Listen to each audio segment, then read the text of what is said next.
नमस्कार दोस्तों, sports engineer में आप सभी का बहुत बहुत स्वागत है। मेरा नाम है दीपक पहलौठिया और आज इस वीडियो में क्वेश्चन आंसर्स की सीरीज में हम स्पोर्ट्स मेडिसिन के क्वेश्चन आंसर्स के 6th पार्ट को डिस्कस करने वाले हैं। वीडियो शुरू करते हैं। पहला क्वेश्चन है, निम्नलिखित में से कौन सी खिलाड़ियों की चोट एक कठोर उत्तक चोट है? देखिए, हमसे इन 4 ऑप्शंस में से हार्ड टिश्यू इंजरी का नाम बताना है।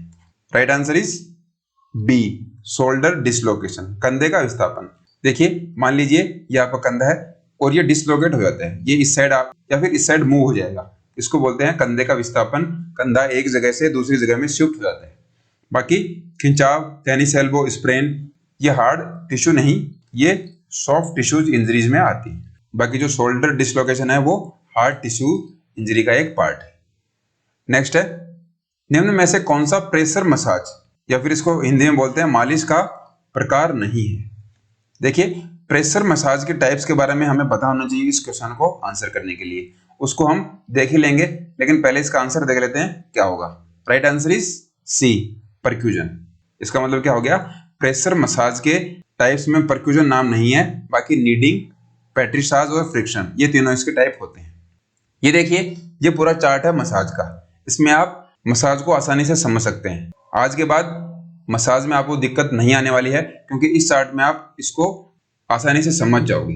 तो सबसे पहले देखिए, ये है मसाज और इसके मेन 4 टाइप होते हैं। 4 टाइप में स्ट्रोकिंग, प्रेशर, परक्यूजन और वाइब्रेशन। तो आपसे अगर कोई पूछे कि मसाज के कितने टाइप होते हैं, तो मुख्य रूप से इनको 4 पार्ट में डिवाइड किया गया है। अब देखिए, इनके सब पार्ट भी हैं। ये जो इसके 4 पार्ट हैं, इनके भी अलग अलग पार्ट में इनको डिवाइड किया गया है। जैसा कि इस क्वेश्चन में हमें पूछा गया था कि प्रेशर मसाज है, उसके कौन कौन से टाइप हैं, तो उसके टाइप हैं नीडिंग, पेट्रिसाज और फ्रिक्शन। ऐसे ही स्ट्रोकिंग के 2 टाइप हैं, सुपरफिशियल स्ट्रोकिंग और डीप स्ट्रोकिंग, या फिर इसको एफ्लुरेज भी बोलते हैं। इस तरीके से इनकी ये कैटेगरी है। इसके बाद में प्रेशर के 3 टाइप के अलावा इनके भी सब पार्ट हैं। नीडिंग के पार्ट हैं, पेट्रिसाज के पार्ट हैं और फ्रिक्शन के पार्ट हैं। ये बात होगी प्रेशर की। परक्यूजन के फिर ये इतने पार्ट हैं। अगर आपको कहीं clapping, hacking, tapping, beating, pounding, tenting, contact heel percussion ये सब पूछे जाए तो वो आएगा हमारे परक्यूजन मसाज टाइप के पार्ट। बाकी वाइब्रेशन और शेकिंग, ये चौथा पार्ट है मसाज का। तो आज के बाद जब कभी भी आप मसाज को पढ़ो, समझो, तो इस चार्ट को आपको ध्यान में रखना है। इससे आप मसाज में कभी डाउटफुल नहीं रहोगे, क्योंकि कई बार देखने को मिलता है कि बीटिंग किसकी टेक्निक है, हैकिंग किसकी टेक्निक है, या फिर सर्कुलर फ्रिक्शन, स्किन रोलिंग, ये कौन सी मसाज मेथड के टाइप है। तो हम कंफ्यूज हो जाते हैं, क्योंकि हमारा सिस्टमेटिक पढ़ा हुआ नहीं होता है। लेकिन आज के बाद आई होप आपको मसाज के मामले में दिक्कत नहीं आएगी। इसको आप नोट डाउन कर सकते हो। बाकी आपको टेलीग्राम पे जो अपना चैनल है उस पर PDF मिल जाएगी, उससे आप इसको आराम से अपने नोट्स में लिख सकते हो।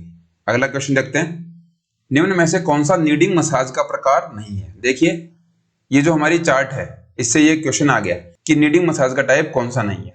तो इन 4 ऑप्शंस में से राइट आंसर क्या है? D, hacking. हैकिंग नहीं होगा। बाकी ये तीनों स्क्वीजिंग, स्टेशनरी और सर्कुलर, ये हमारे नीडिंग मसाज के टाइप होते हैं। ये देखिए, ये है नीडिंग मसाज, इसके स्क्वीजिंग, स्टेशनरी, सर्कुलर और आयरनिंग। लेकिन एक नाम और कौन सा था? हैकिंग। ये परक्यूजन मसाज का टाइप होता है, नीडिंग मसाज का टाइप नहीं होता। तो इस तरीके से आपको क्वेश्चन देखने को मिल सकते हैं एग्जाम्स में, तो इसके लिए आप तैयार रहिए। नेक्स्ट है, मालिश के कितने प्रकार हैं? तो हमें यह नहीं पूछा कि कौन सी स्पेसिफिक मालिश के प्रकार बताओ, हमें यह पूछा गया कि मालिश के आप प्रकार बताओ। तो आप सीधा बता दोगे कि मालिश 4 प्रकार की होती है। उनमें से स्ट्रोकिंग, प्रेशर, परक्यूजन और वाइब्रेशन, ये 4 प्रकार है मालिश के। मोटा मोटा हमसे ये पूछा गया था। लेकिन आपको अगर पूछते कि प्रेशर मसाज कितने टाइप की होती है, तो आप बता देते कि वो 3 टाइप की होती है। इस तरीके से ये 4 नाम आपको दे देते कि ये कौन सी मसाज के टाइप है, तो आप बता देते कि वो परक्यूजन मसाज के टाइप है। इस तरीके से आपको क्वेश्चन पूछने को मिलेंगे। अगर आपकी ये टेबल क्लियर होती है तो मसाज में आपका क्वेश्चन कभी भी गलत नहीं होने वाला। नेक्स्ट है, एथलेटिक ट्रायंगल से क्या तात्पर्य है? देखिए, एथलेटिक ट्रायंगल एक टर्म है, उसका मतलब क्या होता है ये हमसे पूछा गया है। Right answer is C, athlete, coach और पेरेंट्स। ये देखिए, ये है एथलेटिक्स ट्रायंगल। इसमें एथलीट, कोच और पेरेंट्स, ये तीनों होते हैं। इसमें क्या होता है? कोच और एथलीट का आपस में रिलेशन, एथलीट और पेरेंट्स का आपस में रिलेशन, और कोच और पेरेंट्स का आपस में रिलेशन। ये ट्रायंगल अगर अच्छे से मेंटेन है तो प्लेयर अच्छा परफॉर्म करेगा। क्योंकि कई बार होता है एथलीट कंसंट्रेट नहीं कर पाता, वो अच्छे से अपनी ट्रेनिंग नहीं कर पा रहा, तो कोच क्या करता है, उसके पेरेंट्स से पूछता है कि वो ट्रेनिंग अच्छे से नहीं कर रहा, घर पे क्या बात हो गई। तो पेरेंट्स उसको समझाएंगे, उसके बाद में कोच उसको अप्लाई करेगा एथलीट पे। इसको बता के भी कर सकता है या फिर बिना बताए भी उस सिचुएशन को एथलीट के साथ डील करेगा। तो ये जो ट्रायंगल है ये बहुत ज्यादा इंपॉर्टेंट होता है ट्रेनिंग के अंदर।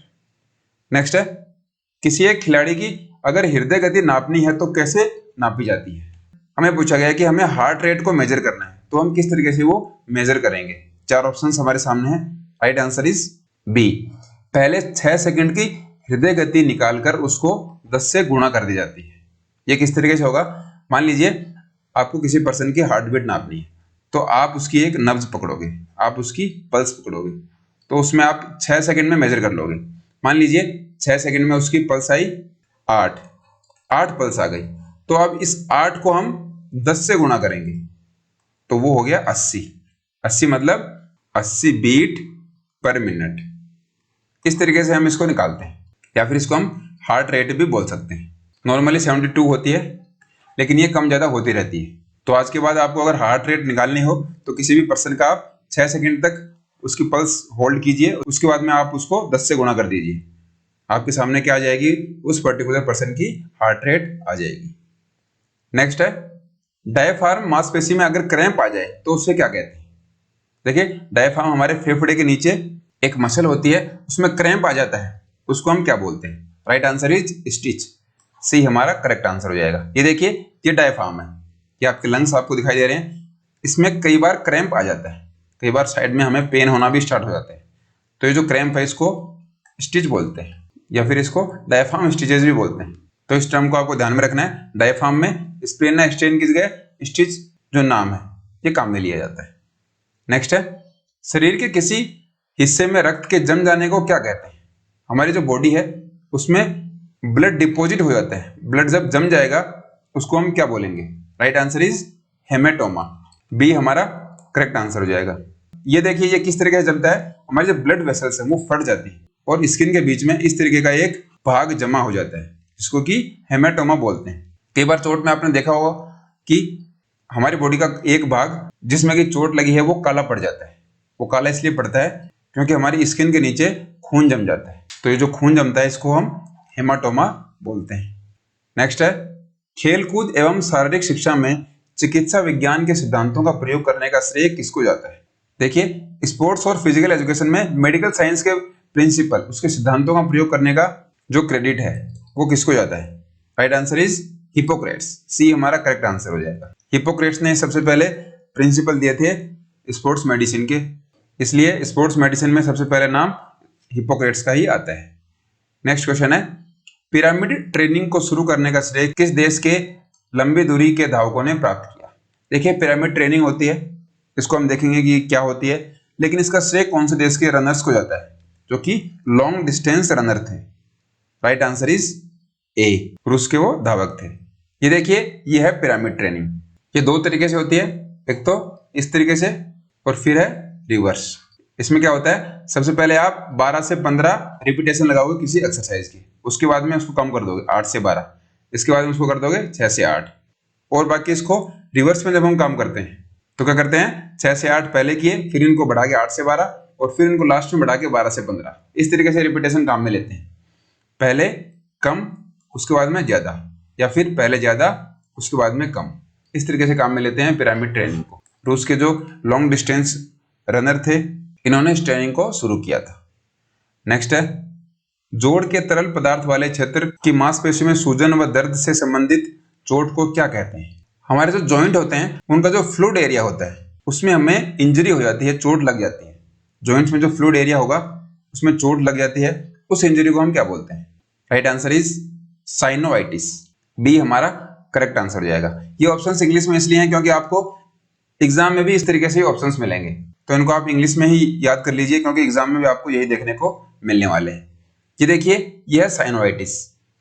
ये जो साइनोवियल फ्लूइड है जो कि हमारे जॉइंट्स में होता है, इसके बाद ये साइनोवियल मेम्ब्रेन होती है, झिल्ली होती है जो कि इस फ्लूइड को अंदर बना के रखती है। तो साइनोवाइटिस में क्या होता है, सूजन आ जाएगा इस झिल्ली में और ये जो फ्लूइड है ये इस तरीके से बाहर के साइड में आ जाएगा जब इंजरी हो जाती है।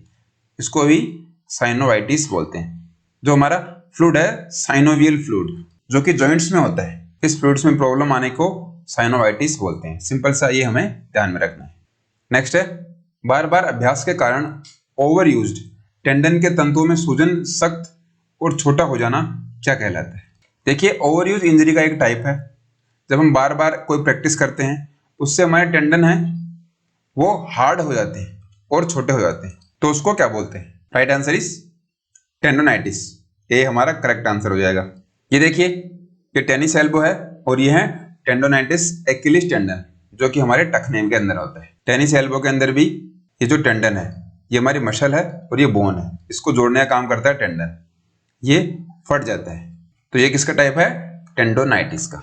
और इसके साथ साथ जो हमारा एक्किलिस टेंडन है ये होता है एक्किलिस टेंडन, जो कि टखने के अंदर होता है। ये भी मसल, ये देखिए, ये आप देख रहे हो मसल है और ये हड्डी है, इनको जोड़ने का काम कर रहा है ये एक्किलिस टेंडन। तो ये जब फट जाते हैं इसको ही टेंडोनाइटिस बोला जाता है। नेक्स्ट क्वेश्चन है, खेलों में टेंडोनाइटिस नामक चोट सबसे अधिक किस टेंडन में होती है? देखिए, लास्ट क्वेश्चन में हमने देखा था कि टेनिस एल्बो में होती है और टखने के अंदर भी होती है, लेकिन हमारी बॉडी में कौन सा टेंडन में ये चोट सबसे ज्यादा देखने को मिलती है? Right answer is Achilles tendon. B हमारा करेक्ट आंसर हो जाएगा। ये देखिए, ये है एक्किलिस टेंडन, इसमें सबसे ज्यादा ये चोट देखने को हमें मिलती है। पीछे की साइड में ये कनेक्टेड रहता है, ये बहुत बार फट जाता है क्योंकि इसमें स्ट्रेस ज्यादा पड़ जाता है। मान लीजिए आपका पैर इस साइड में आगे हो गया या फिर मुड़ गया, तो इसमें हमें दर्द होना शुरू हो जाएगा क्योंकि वो फट जाता है। तो सबसे कॉमन इंजरी है अगर हम टेंडोनाइटिस की बात करें तो। नेक्स्ट है, मेटाटार्सल में स्ट्रेस फ्रैक्चर होने को क्या कहते हैं? मेटाटार्सल मतलब हमारे जो पैर के पंजे हैं उनकी बोन्स में जब स्ट्रेस फ्रैक्चर आएगा उसको क्या बोलेंगे? Right answer is march fracture. B हमारा करेक्ट आंसर हो जाएगा। मार्च इसलिए क्योंकि जब हम चलते हैं उसको मार्च बोलते हैं, इसलिए इसका नाम दे दिया मार्च फ्रैक्चर। ये देखिए, ये हमारी है मेटाटार्सल बोन्स, इनमें फ्रैक्चर आता है, यहाँ पे फ्रैक्चर आ जाएगा, इसको ही मार्च फ्रैक्चर बोला जाता है। इसको आपको ध्यान में रखना है। लास्ट क्वेश्चन है, एंटीरियर लेग पेन को किस नाम से जाना जाता है? एंटीरियर लेग पेन मतलब आगे की साइड में, अगर ये पोस्टीरियर होता तो ये होता पीछे की साइड में। तो हमें बताना है कि पैर के आगे की साइड में जो लेग पेन होता है, जो हमें दर्द होता है पैर की आगे की साइड में, उसको क्या बोलते हैं? Right answer is shin pain. B हमारा करेक्ट आंसर हो जाएगा। ये देखिए, यहाँ पे होता है ये पेन, सिन पेन यहाँ पे होता है। जब आप बहुत दिनों बाद एक्सरसाइज करते हो, दौड़ते हो, तो हमें सिन पेन देखने को मिलता है। तो ये एंटीरियर पार्ट है। अगर ये पोस्टीरियर होता तो ये पीछे की साइड में होता। तो इन टेक्निकल नाम को भी हमें ध्यान में रखना है। आई होप आप समझ गए होंगे इसको। तो चलिए, फिलहाल इस वीडियो में इतना ही। आपको वीडियो कैसा लगा कमेंट्स में जरूर बताएं। वीडियो की पीडीएफ के लिए और चैनल के नई अपडेट से जुड़े रहने के लिए आप स्पोर्ट्स इंजीनियर टाइप कीजिए टेलीग्राम ऐप के ऊपर। नेक्स्ट वीडियो में फिर मुलाकात होगी। बहुत बहुत धन्यवाद।